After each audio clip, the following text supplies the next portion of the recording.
right, we'll get you started in Boston and then head to Oklahoma City for the Suns and the Thunder. Welcome to day 2 of the playoffs, an NBA tip-off presented by AT&T. Ernie Johnson here in Atlanta, Shaquille O'Neal and Kenny the Jet Smith and Charles Barkley, primed for a big day of hoops. Let me tell you something. As a guy who was blessed to play for the Sixers, anytime we played the Celtics, it was a really big deal. I cannot wait for this series to start. But y'all were terrible when y'all played. No, we weren't terrible. We were not terrible. You were what? Terrible. Terrible. There you go. We had an early one. You were terrible. Yeah. Oh, no, you had that Dr. Davis. Did you win? No, so you were terrible. We Thank won you. sometimes. No, We win all the time. you sound like a 3-year-old. We won sometimes, Daddy. No, but it was always intense. Yeah.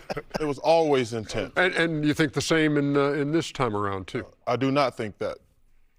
There will not be intensity in this playoff It's series? going to be an ass-kicking coming. That's what's going to happen. All right. Quick and fast. Way to build it up. It wasn't expected to be a number 2 seed in the East kind of season in Boston, but Jaylen Brown had a career year, and Jason Tatum has come back from an Achilles tear. And now in the eyes of many, the Celtics are the favorites to come out of the East.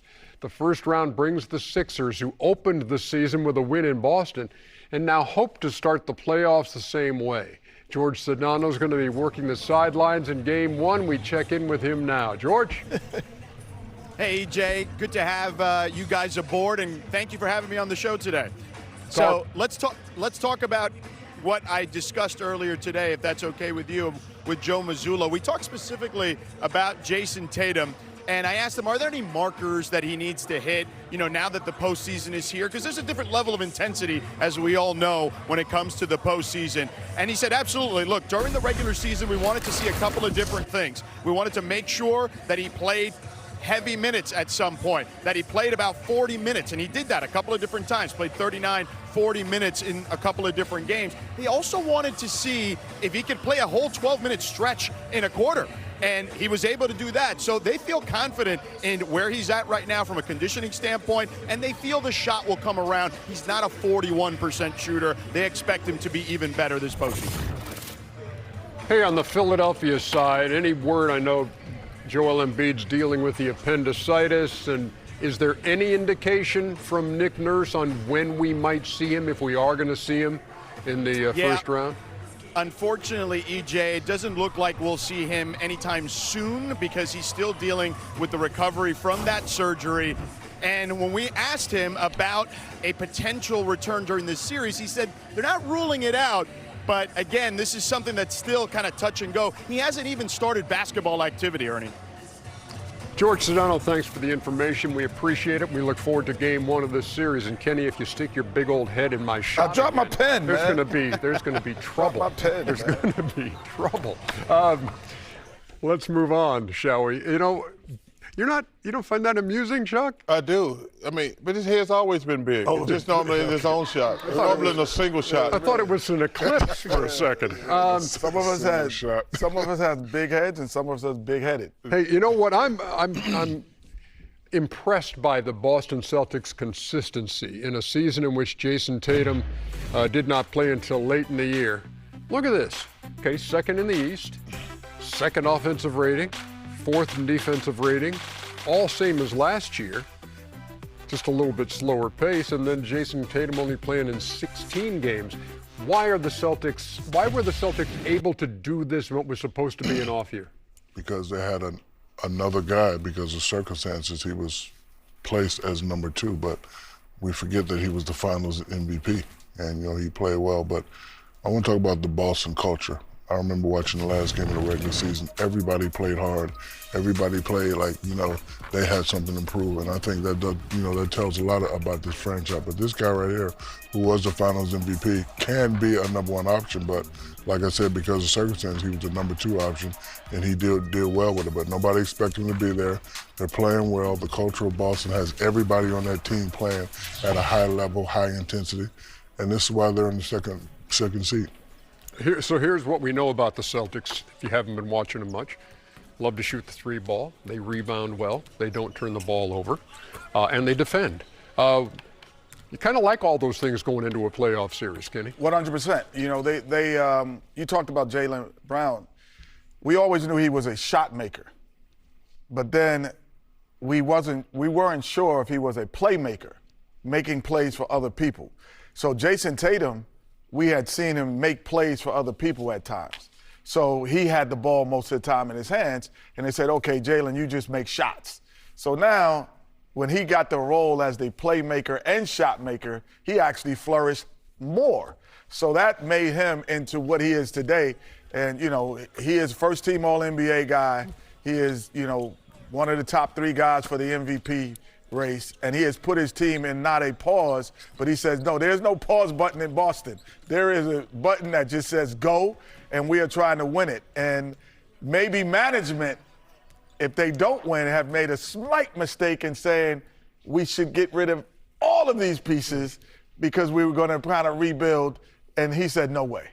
Well, 2 things. One, it don't matter about the rebuild as long as you got them 2 guys. You can just plug guys in to go with those 2 guys. But you said something, Ernie, something about their defense.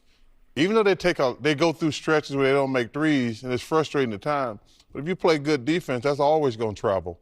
That's why they're such an elite team. They play terrific defense. They got the young kid at the center. I forget his name. Neemias Queta. Yeah, that's his name. I'm not even gonna. That's like that. Those are like those things that come out every 20 years, right? Glad I could provide that for you. Now continue. Cicadas. But he's played well. But Pritchard has done what he does. But they play hard. They play great defense. Now the only weakness of their game, I think they play a little too slow. I think they could really slowest pace in the league. I think if they played a little bit faster, they'd be even better. Because when they're not making shots, it really shows when they're not making shots. I think if they played a little bit faster, they're gonna still take the same amount of threes. But if they played a little bit faster, Can I ask you this then? Do you think they could have played faster without Tatum? Yes. And saying, hey, we're going to play faster and risk the fact that we don't have the same talent. Did you look at the stats? No, I'm talking about. Did you look at the stats? Yes, I did. They were the same as last year with Tatum. But I'm saying, can you take that risk to play faster? When they had Tatum, you didn't look at the stats. When they had Tatum, they still played slow. I'm just saying this year. No, I'm not talking about this year. I'm talking about even last year. Okay. If they played a little bit faster, I think they could make things easier for Tatum and Brown. How does Philly make it a series? Well, you just got to play hard, you know. Oh, come on now. Let me something. Can I finish? Yes, Rashid. It's nothing worse than playing the underdogs because they have nothing to lose. So, you know, Boston cannot take this team lightly. BJ has to play great. Maxey has to play great. Paul George has to be the old of Paul George. And they just got to say, hey, we just got to, you know, go for it. They have to do mostly everything right. So if Boston stays focused and do what they're supposed to do, it'll be a sweep. But if they mess around, Philly can get 1 or 2 games because of their talent. 130 players in the East have played at least 3 games against the Celtics this year. Maxey, the only guy to average 30 against Philadelphia. He's good. Against Boston. The biggest problem for the Sixers, they don't have their mismatches. They don't have mismatches. Like when you're an underdog, you normally like, okay, that team's better, but we have somebody who's good. But if you look at Philadelphia, Max and Edgecombe are probably, and Paul George. Okay, they got Derek White, Tatum, and Brown. You're like, that's a problem right there. So that's the biggest problem. Like normally when you're an underdog team, you can say, okay, you know what? We got an advantage here.